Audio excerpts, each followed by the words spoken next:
Subscribe now and join our community of seekers as we delve into the depths of faith and discover the boundless love of God. Welcome to the House of Studies podcast. Here is Father Michel Najim speaking on secularization and globalization, impact on the members of the Church, the family and marriage. Part 7. The Church is Catholic because its members are united in one community in an inner wholeness and integrity of gathering together in one union. The macrochurch, being the spiritual mother and nurse of us all, is united with the Son of God, and each believing person is a member of his body. The church in Corinth, according to Chrysostom, was not the whole body by itself but was part of a worldwide community of faith. We are not individual members, says Severian of Gabala, who elect to join together to form a whole, but rather organic members of a wider whole, which is the whole body. There are many meanings of the word Catholic, such as worldwide expansion, wholeness, completeness, lacking in nothing, and an organism leading to theosis. George Florovsky writes, Katholiki from kathola means, first of all, the inner wholeness and integrity of the Church's life. We are speaking here of wholeness, not only of communion, and in any case not of a simple empirical communion. Katholu is not the same as katapantos, it describes the very essence, not the external manifestations. It is Catholic, because, again, in the Church every kind of sin is cured and healed. The Church is Catholic, because it is the one body of Christ, it is in union with Christ, in oneness of the holy. This unity is the highest wholeness and fullness. In this manner St. John Chrysostom explains the words of the Apostle, the Church is the fulfillment of Christ in the same manner as the head completes the body and the body is completed by the head.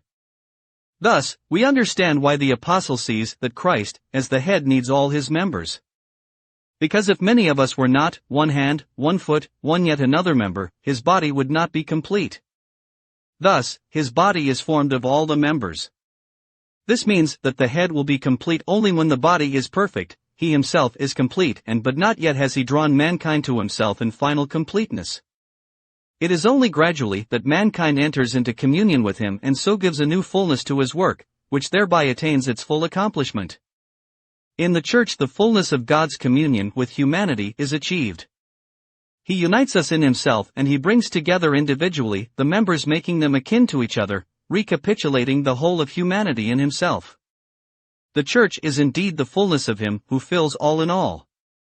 In the microchurch, God in his fullness permeates its members, filling them with his own glory and blessedness, graciously giving fullness of his uncreated grace. Christ accomplishes what Adam and Eve failed to do and once again makes the union of male and female possible and complete. Saint Maximus begins Ambiguum 41 by stating, the saints say that the existence of all things that have come into being is marked by 5 divisions. The first of these, they say, is that which divides the uncreated nature from the whole of created nature, which received its being through a process of becoming.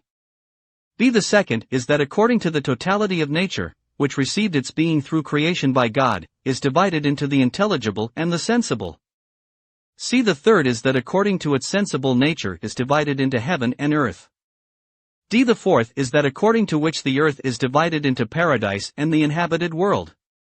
And the fifth is that according to which man, who is above all, like a most capacious workshop containing all things, naturally mediating through himself all the divided extremes, and who by design has been beneficially placed amid beings, is divided into male and female, manifestly possessing by nature the full potential to draw all the extremes into unity through this means, by virtue of the human being's characteristic attribute of being related to the divided extremes through his own parts.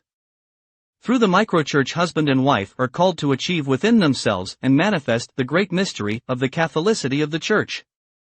The division between male and female which is prevailing in the secular world is in no way linked to the original principle of the divine plan concerning human generation.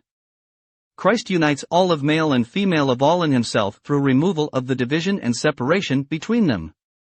The disciples, according to Saint Maximus the Confessor, learned that the mysteries of marriage and celibacy stand equally next to the Word, in accordance with the divinely established laws concerning them. Through Christ and his Catholic Church, the division between man and woman is healed, which leads to living a life in relationship to each other rightly oriented to God.